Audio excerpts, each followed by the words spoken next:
syndrome. Was this particular strain of H1N1 in 1918 especially lethal, or were there other circumstances that intensified its effects? Well, first of all, one has to take a step back to understand what pandemic influenza really is. Influenza viruses are naturally occurring events in wild aquatic birds and have been for several hundred million years. And what has happened over evolutionary time is those viruses that attach to the cells of the intestine of the duck or other aquatic bird can't infect humans. But over time, if they were able to escape the aquatic bird and get into one of several other animal species, they didn't acquire the ability to basically, with a lock and key, get into the human lung cell. And the pig is one of the most notorious of all of the middle, you might say, game players, because they have receptor cells on their lungs for both bird viruses and human viruses. And so we get these viruses mixed up in the pig cell, lung cell, and they come out. That's where the term swine flu comes from. It occurs. You had mentioned the progression from poultry to pigs. The working theory is that is how the 1918 pandemic started. Is that still something that people kind of very acutely aware of, is the fact that we have a very different food production system in the world. To feed 7.6 billion people, the protein needs are so different than they were in 1918 even. Let me just give you an example. Any given month, 125 million new chickens are born in the peri-urban region of Shanghai, just to feed Shanghai. The average time from a chicken being hatched till it's on your plate is about 35 days. So every month, 125 million new chickens are born just there. When you look at the global distribution of poultry today, it dwarfs anything we ever saw in all of human history.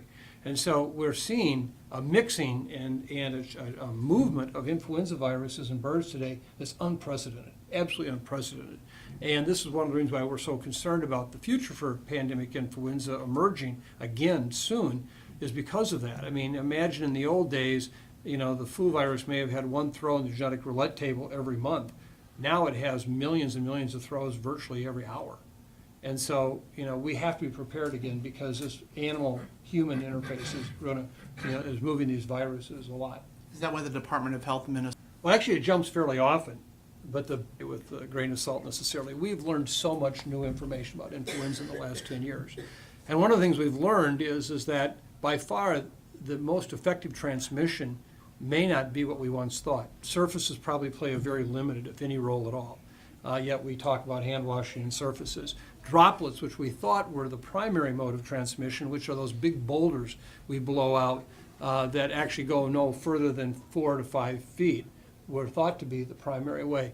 Now we have very good data showing that aerosols, the things that just me talking up here, that may fill this entire room in a matter of minutes.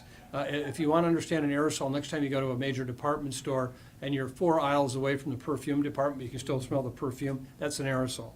And so we actually think that has a very key role in transmission, which means then just being anywhere in public is going to facilitate the transmission. You don't have to be near somebody. The other challenge we have is we now know today that people may actually be highly infectious in the 24 hours before they have their first symptom. And so the problem you have today is that any one of us in this room could come down with flu tonight or tomorrow morning and be highly infectious sitting next to someone, and you appear to be completely well. And that's another challenge with flu transmission. We're going to lose public trust very quickly. When you have a crisis like this, if an earthquake happens, a tsunami happens, so many things like that, it happens and you go into recovery immediately. And when you can get into recovery, people have a very different mindset. But when the hammer is coming down on you day after day after day after day after day after day, fatigue starts to take over. When so many healthcare workers get sick and die, and you can't even staff the basic services, then you start to fray society in ways that we don't really understand completely here.